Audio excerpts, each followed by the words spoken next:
Je dis merci de nous accueillir chez toi.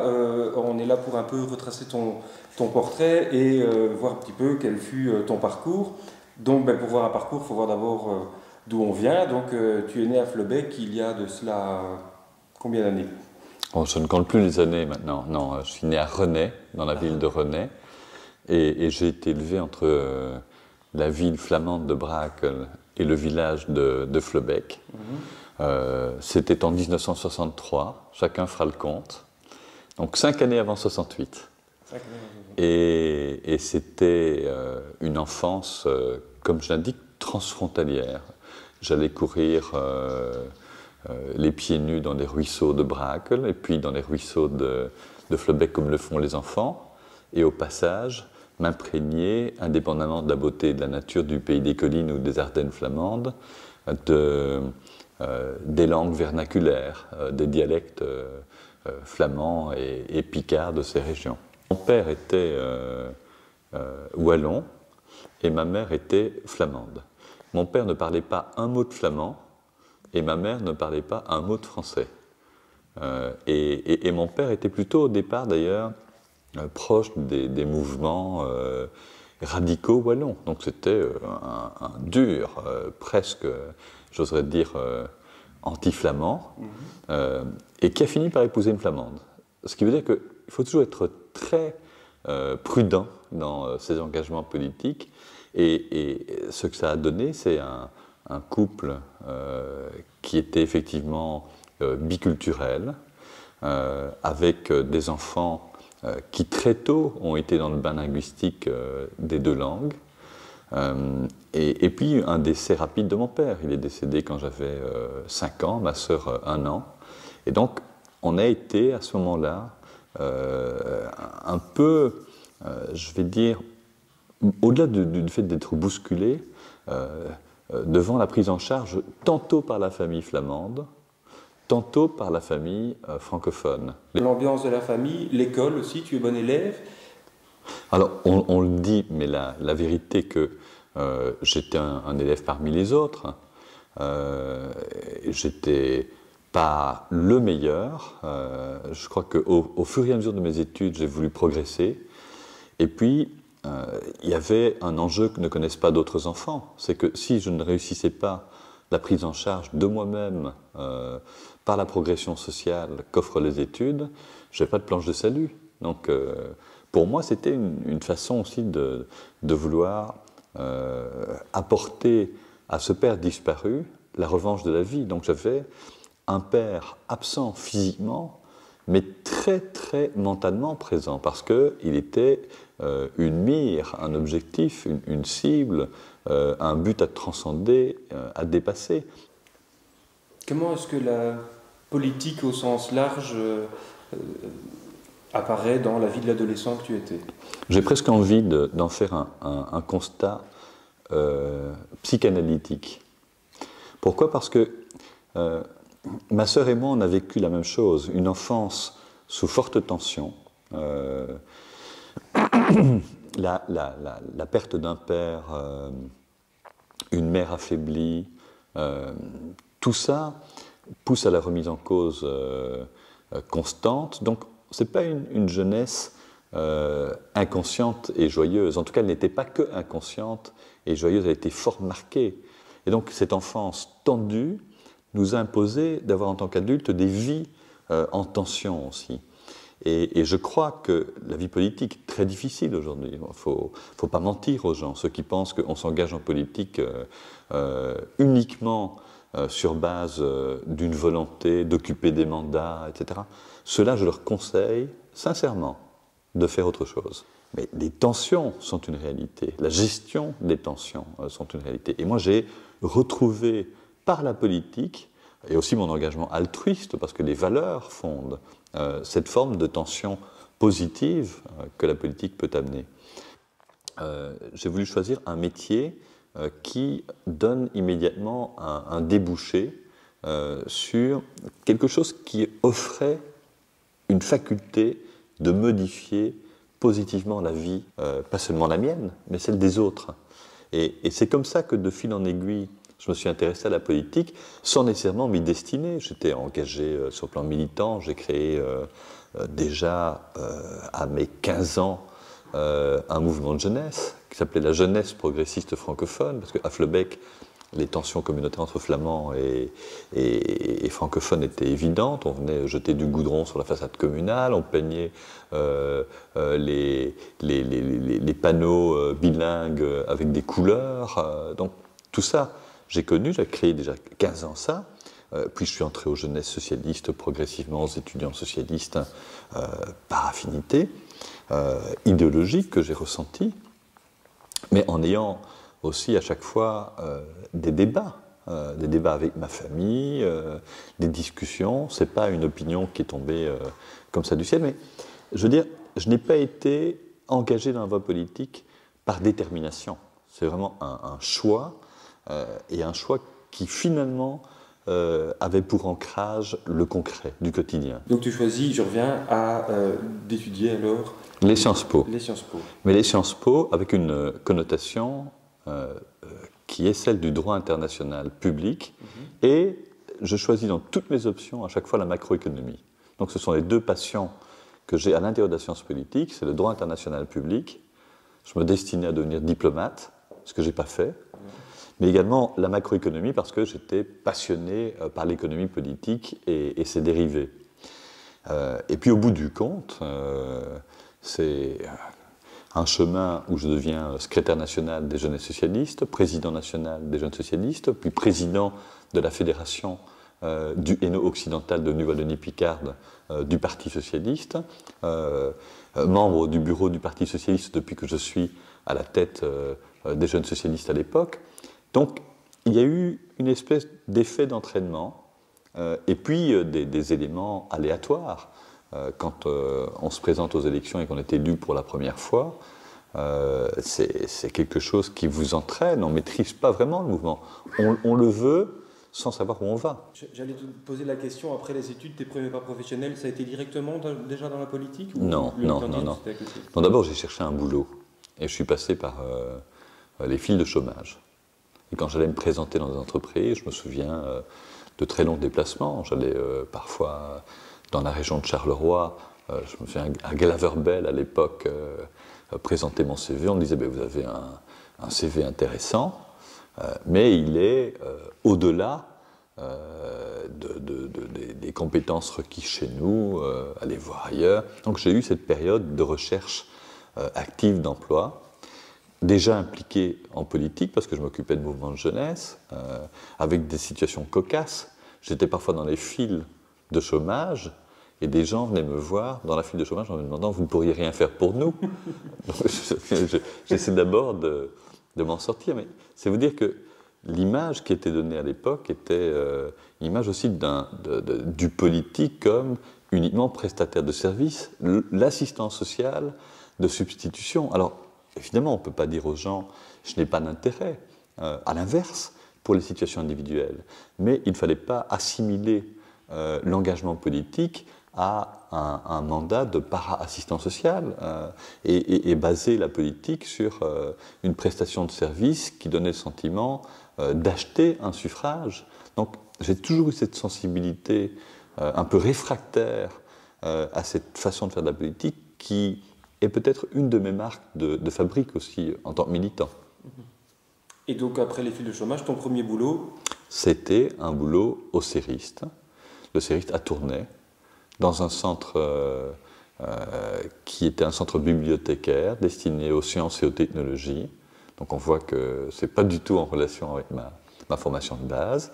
Et c'est avec la maman d'un garçon devenu brillant avocat et homme politique, Geoffroy Huet, Hélène Huet, que j'ai fait mes premiers pas.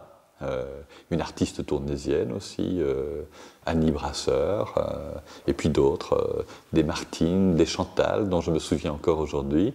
Et dans ce contexte, j'ai fait un emploi de première occupation, très mal rémunéré, part-time. Et donc, je ne peux pas dire que j'ai commencé sur les chapeaux de roue. Là-bas, avant de rentrer dans les cabinets ministériels, où tu... Je vais jusqu'au bout des contrats qui me sont donnés. Oui. Et puis un jour, je rencontre Philippe Busquin dans l'Épissotière. C'est un endroit où on peut parfois discuter un peu plus à l'aise. Et il me dit, que deviens-tu? Parce qu'il m'avait connu comme président des jeunes socialistes. Je lui ai fait part de mon parcours académique, universitaire, de mes engagements. Et il m'a dit, ben voilà, j'ai besoin de quelqu'un qui peut travailler sur les thèmes de décentralisation de la sécurité sociale. Et ça s'est fait, même un peu difficilement, parce qu'à l'époque, j'étais un garçon réfractaire à l'appareil du parti.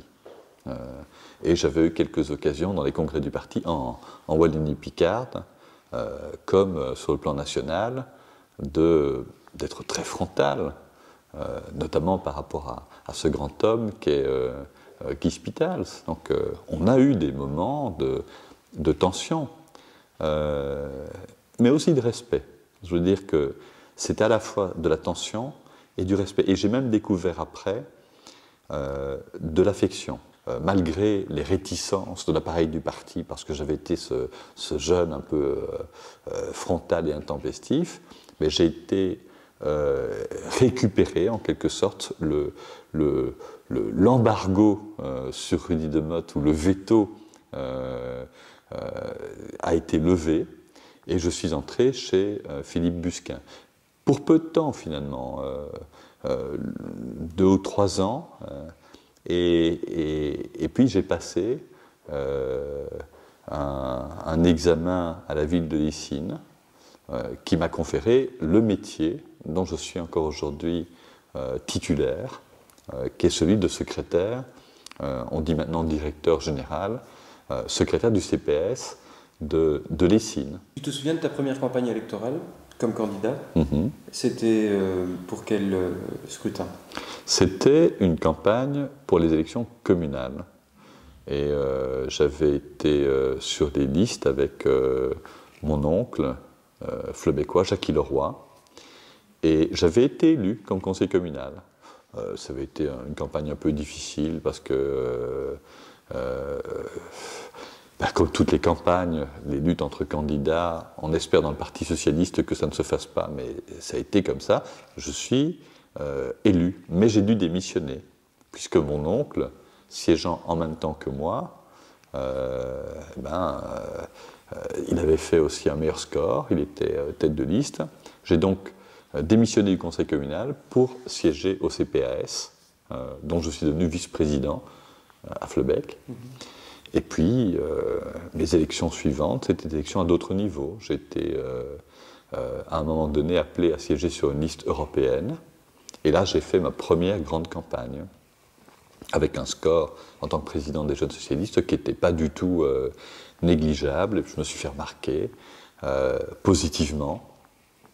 Et les choses se sont améliorées, ma notoriété aussi. Et puis, un jour, sur une liste à la députation nationale, à la Chambre, François Dufour me trouve et me dit « Rudy, il faudrait que tu sois deuxième derrière moi ». Moi, avec la conviction que c'était un poste inéligible, François Dufour, avec son côté « Tu dois le faire, tu vas réussir », avait raison, parce que j'ai été élu, très bien élu, et on a eu 2 députés fédéraux. On attendait ça depuis longtemps, ici, en Wallonie-Picarde. Et c'était en 1995, ma première élection comme parlementaire. J'ai siégé aux finances, à la politique scientifique et à l'économie. 4 ans plus tard, j'étais ministre de la politique scientifique et de l'économie dans le premier gouvernement Verhofstadt. Tous les métiers ont leur particularité, mais c'est vrai que ministre, c'est un peu différent. Ça se passe comme tu le souhaites? Je ne suis pas entré dans le métier comme dans un métier. Je suis entré dans le métier comme un contrat de bail temporaire vous est donné, avec beaucoup de prudence. Je faisais suite à Elio Di Rupo, qui avait occupé la fonction juste avant moi à l'économie. et dans un contexte qui était un contexte très compliqué. J'ai donc appris à connaître mes dossiers. J'arrivais très tôt le matin. Je partais très tard le soir, tous les jours. Je me souviens au square de Méus, au dernier étage de l'immeuble, d'une immense baie vitrée, je dirais bien sur une vingtaine de mètres, qui était la longueur du bureau, je dirais 15-16 mètres pour ne pas exagérer. Et il y avait des signataires partout. Et donc je devais prendre ces signataires, lire les notes, discuter avec mes collaborateurs. Et donc c'était un apprentissage des règles de base. C'était très stressant. Et ce qui m'a le plus stressé, c'était pas tellement le travail, ça a été davantage la confrontation aux cultures différentes du Parlement fédéral sous l'angle ministériel. Il y a quelques années, tu décides de venir à Tournai. Pourquoi ce choix? Il y a déjà... En fait, le choix est plus ancien qu'il ne l'apparaît. D'abord, j'ai dit que ma carrière professionnelle, je l'ai créée à Tournai. C'est ici, dans cette ville. Mes premiers pas, c'était au boulevard des Combattants. C'était ma présidence de la Fédération socialiste. Ma présence avant ça, comme jeune socialiste, à la Fédération aussi, où j'ai mené des combats.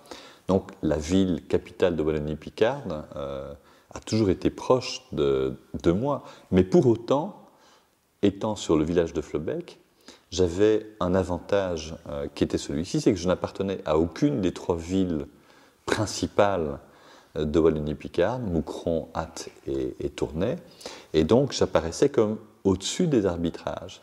C'est la raison pour laquelle j'ai été dans une configuration où la politique, je la menais au plan local sur un petit village et au plan régional, essentiellement sur la Wallonie-Picarde, avec Tournai comme point d'attache. Et puis, à la fin des années 90, 99, quand je deviens ministre, un certain nombre de camarades du Parti socialiste m'approchent et me demandent de me repositionner sur Tournai. Pourquoi? Pour donner à Tournai, qui est une ville de moyenne importance, un relais qui soit un relais qui emporte toute la région dans son sillage, au sens ministériel du terme. Alors, je ne vais pas refaire la fin de 99, le début de 2000, qui était une période pour moi épouvantable, parce qu'il y a eu, je crois, beaucoup d'incompréhension. Mais je conclus, l'USC de Tournai m'invite à devenir tête de liste au communal, en candidat qu'on appelait le candidat zéro, c'est-à-dire avant le candidat qui était le bourgmestre sortant, Christian Massy, et moi je renonce. Et je dis, alors que l'USC a voté, François Dufour a porté ce dossier, je dis je renonce. Pourquoi? Parce que le climat n'avait pas été serein, et j'ai besoin de sérénité pour faire ce choix jusqu'au bout. Et puis, quelques années plus tard, d'autres camarades, dans le cadre de l'évolution de la Wallonie-Picarde, sont venus me retrouver, m'ont dit maintenant, il est peut-être temps que tu fasses ce pas vers Tournai. Et donc, en 2010 exactement, j'ai repris la présidence de la section de l'USC de Tournai, et j'ai également mis le pied à Tournai pour finalement devenir non seulement tournaisien, mais me présenter aux élections communales, faire, alors que je connaissais ce mouvement très rapidement finalement, un très bon score. Je suis à peu près au niveau de ce que Roger Delcroix, qui était très populaire, avait fait. Et pour le Parti socialiste, je pense que c'était, on a encore progressé d'1% aux dernières élections communales, un choix déterminant. Je pense que sans ce choix, le Parti socialiste n'avait pas ce côté de renouveau que j'appelais de mes voeux. Maintenant, il faut entretenir la flamme. Dernière question, est-ce que tu aurais une citation que tu aimes bien à offrir à ceux qui regardent cette vidéo pour qu'ils disent « Tiens, je vais partir en réfléchissant là-dessus ». Oui, une humoristique qui récemment m'a fait rire et que j'ai envie de partager. Parce que finalement, Il y a de la philosophie au bout de l'humour. C'est les Monty Python qui ont dit il n'y a pas de surprise désagréable pour ceux qui s'attendent toujours au pire. Merci Rudy.